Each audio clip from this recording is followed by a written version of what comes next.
ರಾಶಿ ಕುಂಭ ರಾಶಿಯ ಅಧಿಪತಿ ಶನಿ ಸ್ವಂತ ಮನೇಲೆ ಇದ್ದಾನೆ. ಕುಂಭ ಅಂದ್ರೆ ಏನು? ದೇವಸ್ಥಾನದ ಮೇಲಿರ್ತಾನಲ್ಲ ಕುಂಭ, ಹಂಗೆ ನೀರ್ ಹಾಕಿರ ಕೆಳಗಡೆ ಹೇಳ್ತಾ ಗೊತ್ತಲ್ಲ, ಇವ್ರನ್ನ ಏನಾದ್ರು ಸ್ವಲ್ಪ ಹೊಗಳು ಬಿಟ್ರೆ ಸಾಕು ಕುಂಭ ರಾಶಿಯವರಿಗೆ ಇರೋ ಬರೋ ಕುಂಭದಲ್ಲೆಲ್ಲ ಇದನ್ನ ತಗೊಂಡೋಗಿ ಪಕ್ಕದ ಮನೆಗೆ ಹೊಗಳದವರಿಗೆಲ್ಲ ಕೊಟ್ಟು ಬರುವಂತ ಒಂದು ರಾಶಿ. ಇದಕ್ಕೆ ಸ್ವಲ್ಪ ಹೊಗಳಿಕೆಗೆ ತೆಗಿ, ಜಾಸ್ತಿ ಹೊಗಳಿಕೆ ಬೇಡ, ಇಗ್ಬೇಡಿ. ಮೊದ್ಲೇ ಹೇಳ್ತಾರೆ ಬಂದಾಗ ಹಿಗ್ಗೋದು, ಹೋದಾಗ ಕುಗ್ಗೋದನ್ನ ಮಾಡಬಾರ್ದು. ನಾವ್ ಹೆಂಗೆ ಹೋಗ್ತಿರ್ತೀವೋ ಅದೇ ಸ್ಟ್ರಾಟಜಿ ಅಲ್ಲೇ ನಾವು ಜೀವನ ಮಾಡ್ತಾ ಹೋಗ್ಬೇಕು. ಆ ಒಂದು ಲೈಫ್ನೇ ನಾವು ಲೀಡ್ ಮಾಡ್ತಾ ಹೋಗ್ಬೇಕು. ಈಗ ಬಂದಿದ ತಕ್ಷಣ ನಾವು ಹಿಗ್ಬಿಡ್ತೀವಿ, ಕಳ್ಕೊಳಕ್ ಹೋಗ್ಬಿಟ್ರೆ ಹೇಗೇನಾಗುತ್ತೆ? ಸೊ ನಾವು ಒಂಥರ ಸ್ಪ್ರಿಂಗ್ ತರ ಆಗ್ಬಿಡ್ತೀವಿ. ಸೊ ಬೇಡ, ಒಂದೇ ಲೈಫ್ ತರ ಹೋಗೋಣ. ಜಾಸ್ತಿ ಹೊಗಳಿಕೆಗೆ ಒಳಗಾಗ್ಬೇಡಿ. ನಿಮ್ನ ಚೂರು ಹೊಗ್ಬಿಟ್ರೆ ಸಾಕಪ್ಪ, ಮುಗೀತು, ಮನೇಲೆಲ್ಲ ತಗೊಂಡಾಗಿ ಕೊಟ್ಬಿಟ್ಟೆ ಬಂದ್ಬಿಡ್ತೀರಿ ಅಂತವ್ರು ನೀವು ಸ್ವಲ್ಪ ಹೋಲ್ಡಿಂಗ್ ಇಟ್ಕೊಳ್ಳಿ. ಕುಂಭರಾಶಿಯವರು ಲಗ್ನ ರಾಶಿಯಲ್ಲೇ ಶನಿ ಇದ್ದಾನೆ, ಒಳ್ಳೇದಾಗತ್ತೆ, ತೊಂದ್ರೆ. ಈ ವರ್ಷ ಕುಂಭರಾಶಿಯವರು ಒಳ್ಳೆ ಶುಭ ಫಲಗಳನ್ನು ಕಾಣ್ತೀರಿ. ಯಾಕೆಂದ್ರೆ ನಿಮಗೆ ರಾಶಿಯಲ್ಲಿ ಕುಂಭರಾಶಿಯವರು 11ನೇ ಮನೆ ರವಿ ಕುಜ, ಒಳ್ಳೆ ಮನೆ ಪಡೆಯುವಂತ ಯೋಗ ರೀ. ಅಣ್ಣ ತಂದಿರ ಯಾರಿದ್ರೆ ಸ್ವಂತ ಮನೆ, ಅಕ್ಕ ತಂಗಿದ್ರೆ ಸ್ವಂತ ಮನೆಗೆ ಹೋಗುವಂತ ಯೋಗ. ನೀವು ಕೂಡ ಒಂದು ಒಳ್ಳೆ ಮನೆಯನ್ನ ಪಡೆಯುವಂತ, ಯಾಕೆ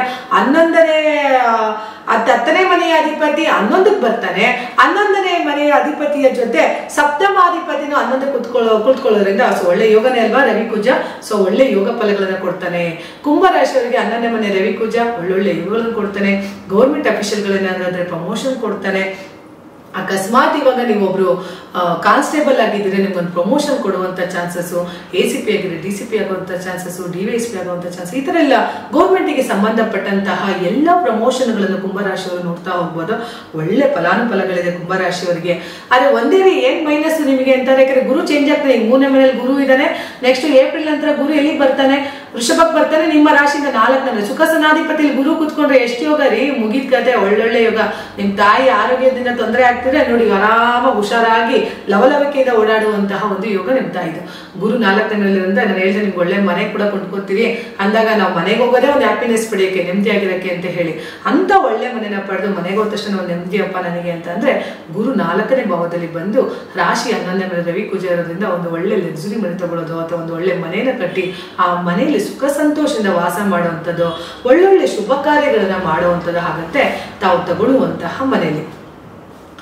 ಒಂದು ಮೈನಸ್ ಇಲ್ಲಿದೆ. 9ನೇ ಮನೆ ಹೇಳ್ಬಿಡ್ತೀನಿ, ಪ್ಲಸ್ ಹೇಳ್ಬಿಡ್ತೀನಿ, ಆಮೇಲೆ ಮೈನಸ್ಗೆ ಹೋಗ್ತೀನಿ. ಪ್ಲಸ್ ಮೈನಸ್ 2 ಹೇಳ್ಕೊಳ್ತವ್ರೆ ನಿಮ್ ತಲೆಗೆ ಹೋಗಲ್ಲ. ಯಾಕಂದ್ರೆ ಈಗ ಖುಷಿಯಿಂದ ಕೇಳ್ತಿರ್ತೀರಿ, ಇದೇನಪ್ಪ ದಿಢೀರ್ ಅಂತ ಬಂದ್ಬಿಟ್ರಲ್ಲ ಈಗ ನನಗೆ ಮೈನಸ್ಸಿಗೆ ಏನ್ಬೇಡಿ. ಓಕೆ ಹೇಳ್ತೀನಿ. 9ನೇ ಮನೆ ಬುಧ ಶುಕ್ರ. 9ನೇ ಮನೆ ಬುಧ ಶುಕ್ರ ಲಕ್ಷ್ಮೀನಾರಾಯಣ ಯೋಗ ರೀ. ನಿಮ್ಗೂನು ಇನ್ನೇನ್ ಬಂತು, ಲಕ್ಕಿ ಅಲ್ವಾ ನಿಮ್ಗೆ. 11ನೇ ಮನೆ ರವಿ ಕುಜ, 4ನೇ ಮನೆ ಸುಖ ಸ್ಥಾನದಲ್ಲಿ ಗುರು, ಭಾಗ್ಯ ಸ್ಥಾನದಲ್ಲಿ ಬುಧ ಶುಕ್ರ.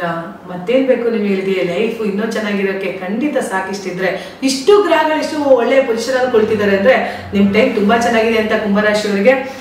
ಸೊ ಒಳ್ಳೇದಾಗುತ್ತೆ. 7:30 ಶುರು ಆಗ್ತದೆ ಅಂತ ಭಯ ಆಗ್ಬೇಡಿ, ಏನು ಆಗಲ್ಲ. 7:30 2:30 7:30 ಯಾವಾಗ ಎದ್ರಬೇಕಂದ್ರೆ ತಪ್ಪು ಮಾಡೋರು ಎದ್ರಬೇಕಷ್ಟೇ. ತಪ್ಪು ಮಾಡೋನಿಗೆ ಮಾತ್ರ ಶಿಕ್ಷೆ ಕೊಡ್ತಾನೆ ಹೊರತು ಖಂಡಿತ ಶನೇಶ್ವರ ಎಲ್ರಿಗೂ ತೊಂದರೆ ಕೊಡಲ್ಲ.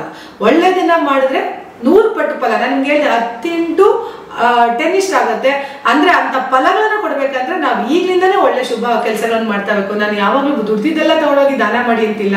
ನಿಮ್ಮ ಒಂದು 100 ರೂಪಾಯಿ ದುಡಿಮೆಯಲ್ಲಿ 10 ರೂಪಾಯಿ ಬಡವರಿಗೆ, ಭಿಕ್ಷುಕರಿಗೆ, ವೃದ್ಧರಿಗೆ, ಆಶ್ರಮಗಳಿಗೆ, ಊಟ ಇಲ್ಲ ಎಷ್ಟೋ ಜನ ಮಕ್ಕಳುಗಳಿಗೆ, ದಯವಿಟ್ಟು ನಿಮ್ಮ 100 ರೂಪಾಯಿಲಿ 10 ರೂಪಾಯಿನ ಎತ್ತಿಡಿ. ಅಷ್ಟೇ ಹೇಳ್ತೀನಿ. 1000 ರೂಪಾಯಿ 100 ರೂಪಾಯಿ, 10,000 ರೂಪಾಯಿ 1,000 ರೂಪಾಯಿ ಹೋಗ್ತಾ ಮುಗಿದು ಕಳ್ಕೊಳ್ಳೋದು ಏನಿಲ್ಲಲ್ಲ ಸರ್. ಅದಕ್ಕೂ ನಿಮ್ಗೆ ಆಗಲ್ವಾ? 1000 ರೂಪಾಯಿನೂ ಆಗಲ್ಲ. ಕಂಜೂಸ್ ಅಂದ್ರೆ ಸ್ವಲ್ಪ ಒಂದು 500 ರೂಪಾಯಿನಾರ ಎತ್ತಿಡಿ ಸರ್, ಕಂಜೂಸ್ತನ ಬಿಟ್ಟು. ಯಾಕಂದ್ರೆ ನೋಡಿ, ಬಚ್ಚಿಟ್ಟಿದ್ದು ಏನಾಗುತ್ತೆ ಹೇಳಿ, ಕೊಟ್ಟಿದ್ದು ಪರರಿಗೆ, ಬಚ್ಚಿಟ್ಟಿದ್ದು ತನಗೆ ಆಗ್ಬಿಡುತ್ತೆ. ಸೊ ಎಲ್ಲವನ್ನೂ ನಾವು ಇಲ್ಲೇ ಬಿಟ್ಟು ಹೋಗೋದ್ರಿಂದ ಸ್ವಲ್ಪ ಸಹಾಯ ಮಾಡಿದ್ದ ಹೋಗೋಣ. ಕೊಟ್ಟಂತ ಕೈ ಯಾವತ್ತೂ ಬೆರೆದಾಗಲ್ಲ. ನೋಡಿ, ಇವತ್ತು ಎಲ್ಲರ ರಾಜ ಅರಮನೆಗಳೆಲ್ಲ ತುಂಬಾ ಚೆನ್ನಾಗಿ ನಾವು ಇವತ್ತು ರಾಜಮನೆತನದಲ್ಲಿ ನೋಡ್ತೀವಿ. ಕೆಲವರು ಬೆಳ್ಳಿ ಚೇರಲ್ಲೇ ಕುತ್ಕೊಳ್ಳೋಂಗಾಗ್ತಾರೆ, ಕೆಲವರು ಚಿನ್ನದ ಚೇರಲ್ಲೇ ಕುತ್ಕೊಳ್ಳೋಂಗಾಗ್ತಾರೆ. ಅಂದ್ರೆ ಅವರು ಪೂರ್ವ ಪುಣ್ಯ ಸ್ಥಾನದಲ್ಲಿ ತಂದಂತಹ ಫಲಗಳು ಕಣ್ರಿ. ಹಂಗಾಗಿ ನಾವು ಅಟ್ಲೀಸ್ಟ್ ಸ್ವಲ್ಪ ಪುಣ್ಯ ಫಲಗಳನ್ನ ಮಾಡಿ ಹೋಗೋಣ. ನಮ್ಮ ಕೈಯಲ್ಲಾಗಿ ಸಹಾಯನ ಮಾಡೋಣ. ಕುಂಭರಾಶಿಯವರಿಗೆ ಹೇಳೋದಿಷ್ಟೇ, ಎಲ್ಲ ಒಳ್ಳೇದಾಗುತ್ತೆ. ಒಂಚೂರು ಬಡಬಗ್ರಿಗೆ ಸಹಾಯ ಮಾಡಿ, ಖಂಡಿತ ಒಳ್ಳೆ ಮನೆ ಕೊಂಡ್ಕೋತೀರಿ, ಒಳ್ಳೇದಾಗುತ್ತೆ. ಅದು 2ನೇ ಮನೆ ರಾಹು ಇರೋದ್ರಿಂದ ಸ್ವಲ್ಪ ಥೈರಾಯ್ಡ್ ಆಗುವಂಥದ್ದು, ಆರೋಗ್ಯ ಸಮಸ್ಯೆ ಉಂಟಾಗೋದು, ಆಗಾಗ ಗಂಟಲುಗಳಲ್ಲಿ ನೋವುಗಳನ್ನ ಬರುವಂಥದ್ದಾಗುತ್ತೆ. ಸೊ ಅದ್ರ ಬಗ್ಗೆ ಮತ್ತೆ ಸ್ವಲ್ಪ ಹುಷಾರಾಗಿರಿ. ಮಾತಾಡ್ಬೇಕಾದ್ರೆ ಸ್ವಲ್ಪ ಕೇರ್ಫುಲ್ ಆಗಿ ಮಾತಾಡಿ. ಸಡನ್ಲಿ ರ್ಯಾಶ್ ಮಾತುಗಳನ್ನ ಹಾಡುವಂಥದ್ದು ಅಥವಾ ಘರ್ಷಣೆ ಆಗುವಂಥ ಮಾತುಗಳನ್ನ ಹಾಡಬೇಡಿ. ಮಾತಿನ ಬಗ್ಗೆ ಹೋಲ್ಡಿರಲಿ. ಸ್ವಲ್ಪ ಖಾರದ ಐಟಮ್ಗಳನ್ನ ಕಡಿಮೆ ಮಾಡಿ, ಯಾಕಂದರೆ ಗ್ಯಾಸ್ಟ್ರಿಕ್ ಜಾಸ್ತಿ ಆಗುವಂಥದ್ದಾಗುತ್ತೆ. ಎರಡನೇ ಮನೆ ರಾವರು ಸ್ವಲ್ಪ ಖಾರನ ಜಾಸ್ತಿ ಇಷ್ಟಪಡ್ತೀರಿ, ಹಾಗಾಗಿ ಸ್ವಲ್ಪ ಕಡಿಮೆ ಮಾಡಿ, ಸ್ವಲ್ಪ ಖಾರದ ಐಟಮ್ಗಳನ್ನ ಕಡಿಮೆ ತಿನ್ನುವಂಥದ್ದನ್ನು ಮಾಡಿದ್ರೆ ಖಂಡಿತ ಒಳ್ಳೇದಾಗುತ್ತೆ. ಕುಂಭ ರಾಶಿಯವರಿಗೆ ಮಾತ್ರ ಮಸ್ತ್ ರೀ, ಸೂಪರ್, ತುಂಬಾ ಚೆನ್ನಾಗಿದೆ. ಹೇಗೆ ವೃಷಭ ಮತ್ತೆ ತುಲಾ ನಾನು ಆಗಿದ್ದ ಸುಮಾರು ರಾಶಿಗಳು ಹೇಳ್ತಾ ಇದ್ದಲ್ಲ, ಅದೇ ತರ ಕುಂಭರಾಶಿಯವರೆಗೂ ಮಸ್ತ್ ಲೈಫ್ 2024 ಎಂಜಾಯ್ ಮಾಡಿ. ಒಳ್ಳೇದಾಗ್ಲಿ ಕುಂಭರಾಶಿಯವರಿಗೆ.